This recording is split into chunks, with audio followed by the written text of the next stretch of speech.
অবিশ্বাস্য, এক কথায় অবিশ্বাস্য, এখনো বিশ্বাস হচ্ছে না। কি ম্যাচ দেখলাম, মানে কি ম্যাচ দেখলাম এটা। বাংলাদেশ দল প্রায় 550-র বেশি ম্যাচ খেলেছে এখন পর্যন্ত। আমি নিঃসন্দেহে বলতে পারি যে বাংলাদেশ কখনোই এমন ম্যাচ খেলেনি। হ্যাঁ, এমন ম্যাচ হেরেছে, হয়তো এমন ম্যাচও হারেনি, এর থেকে আর একটু সহজ ম্যাচ হেরেছে হয়তো, বা এত ক্লোজ গিয়ে এমনভাবে হারতে নেয়নি বা হারেনি। অস্ট্রেলিয়াকে যেভাবে হারাতে নিয়েছিল বাংলাদেশ, এটা বাংলাদেশ কখনো করেনি। হ্যাঁ, অনেক ম্যাচই হেরেছে, অনেক ক্লোজ গিয়ে হেরেছে, কিন্তু এমনটা হয়নি। সেই জায়গাতে বাংলাদেশ দল মানে শেষ মুহূর্তে জিততে পারলো না, অস্ট্রেলিয়া ম্যাচটা বের করে নিল। এক কথায় অবিশ্বাস্য, 550-র বেশি ম্যাচ খেলা বাংলাদেশ কখনোই এমনটা দেখেনি। আপনি বলতে পারেন যে বাংলাদেশ ম্যাচটা হেরে গেল, কষ্ট পেতে পারেন, আক্ষেপ হতে পারে, কিন্তু এখান থেকেও প্রাপ্তির আছে। প্রাপ্তিটা কি আমি শেষের দিকে বলবো। কিন্তু বাংলাদেশ ম্যাচটা হারলো কোথায়? দেখুন, প্রথমত বাংলাদেশ দল এই ম্যাচটা তো জিততে পারতো না। মানে 30 বলে 9 রান দরকার, হাতে আছে 5 উইকেট অস্ট্রেলিয়ার। মানে এর আগের ওভারে তাসকিনকে পরপর 3টা ছক্কা হাঁকিয়েছেন, মানে কোনালি পরপর 3টা ছক্কা হাঁকিয়েছেন। এরপর আর কি থাকে ম্যাচের? 5 উইকেট হাতে নিয়ে 30 বল হাতে নিয়ে করতে হয় মাত্র 9 রান। সেখানে কে আশা করেছিল যে এমনটা হবে? ভাই, শরীফুল, যাকে আমরা সবসময় বলি, আমি অনেকবারই বলেছি যে শরীফুলকে ব্যাকআপ বোলার না, তাকে অনেক সময় উইকেট কন্ডিশন বুঝিয়ে খেলানো যায়। দেখুন, ভুল হয়নি, ম্যানেজমেন্ট যথাসময়ে খেলিয়েছে, 6টা উইকেট নিয়েছে, মানে 9 রান দরকার, ওই সময় পরপর 2টা উইকেট নিয়েছেন। এরপরে আরও একটা উইকেট নিয়েছেন যখন অস্ট্রেলিয়ার দরকার 5 রান। তার মানে 5 উইকেটে দরকার 9 রান, পরে 2 উইকেটে দরকার 5 রান।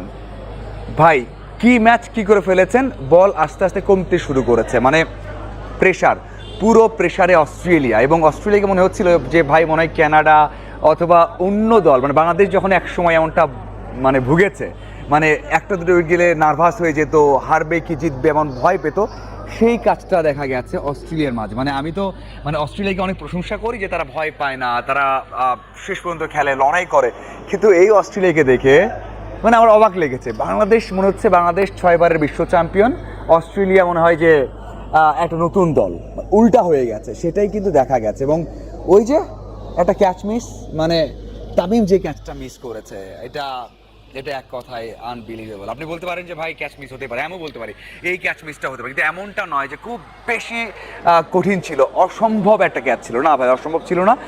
একটু রিফ্লেক্স ভালো থাকলে, একটু ফাস্ট হলে 2 হাতেই নিতে পারতেন, সেই ক্যাচটা নিতে পারেননি।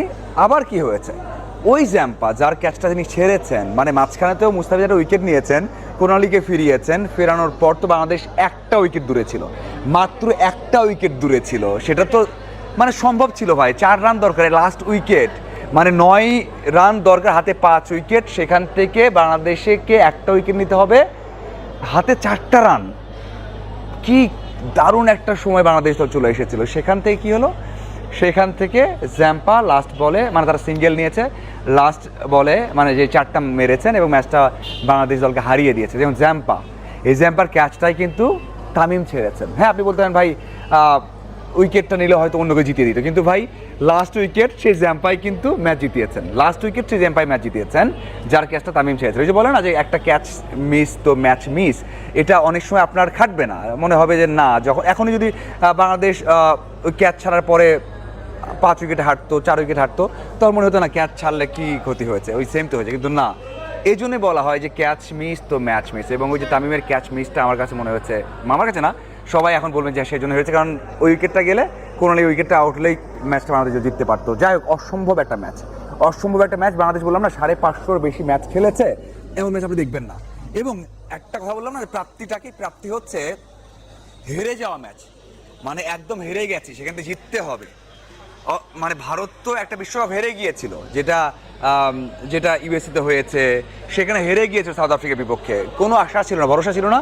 ওই যে বিশ্বাস, ওই বিশ্বাস কিন্তু তাকে জিতিয়ে দিয়েছে। বাংলাদেশ এখন বিশ্বাস করতে শিখবে, যে কোনো পর্যায় থেকে ম্যাচ জেতা যায়, সেই ধরনের শক্তি বাংলাদেশে আছে, সেই ধরনের ব্যাকআপ বাংলাদেশে আছে এবং সম্ভব।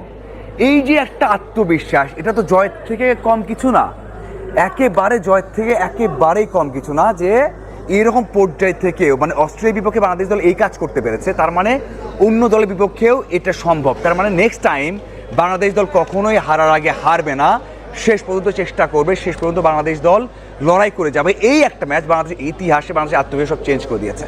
এবং আমার মনে হয় আপনারাও সেভাবে দেখেন, কষ্ট আছে, আক্ষেপ আছে, খারাপ লাগছে, নার্ভাস লাগছে, তারপরেও আমার কাছে এটা বড় প্রাপ্তি মনে হয় যে বাংলাদেশ দল এরপর কখনোই ম্যাচ হারার আগে হারবে না। আপনাদের কি মনে হয় জানাবেন। ধন্যবাদ সবাইকে।